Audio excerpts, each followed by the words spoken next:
Of controversy.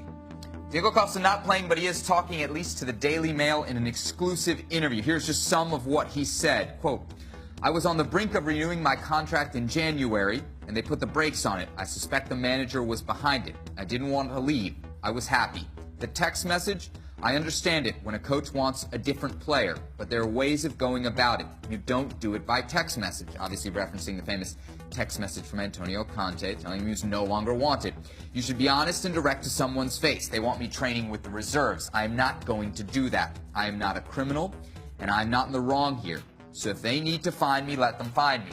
Why won't they let me go if they don't want me?" That's from the Daily Mail. Here's a report from The Guardian, though, that suggests that Chelsea needs 4 things from Diego Costa. Let's go through them. 1, return to the club. 2, that's good. Train. 3, that's a plus. Get match fit. And 4, put himself in first-team contention. This would suggest there's a pathway to reconciliation for Diego Costa. You buying that, Craig? Well, this comes to light a little bit more because of their appalling performance and result at the weekend. However, he is right in some sense. The way Conte dealt with the text message, it was just a disgrace. I mean, no manager should ever do that, first and foremost. But secondly, I think the terms of his contract would suggest if Chelsea want him to train in the reserves, then that's where he has to train. Otherwise, he's going against his contract. So he really has been unprofessional. He needs to get his backside back to London. He needs to get himself fit, make himself available for selection, and if Chelsea don't select him, fine, they can sell him.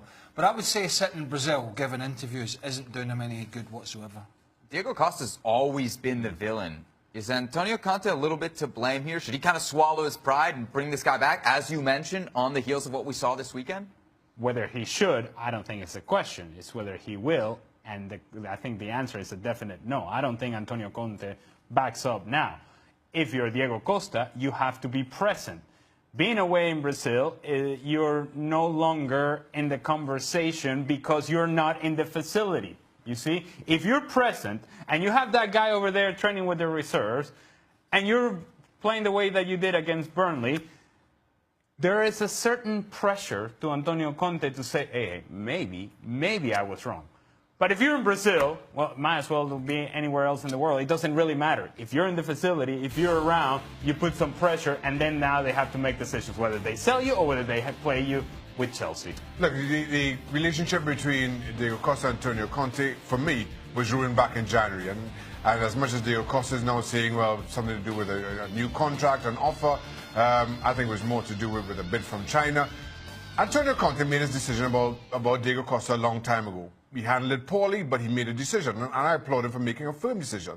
The trouble is, Diego Costa then decides he's only going to one place, a club that had a transfer ban in Atletico Madrid. And now Chelsea find themselves backed into a corner, not quite sure where to turn. That's the issue here. But as far as Diego Costa goes, I mean, training with the reserves, there's nothing criminal about that. We've all had to endure spells of that from time to time.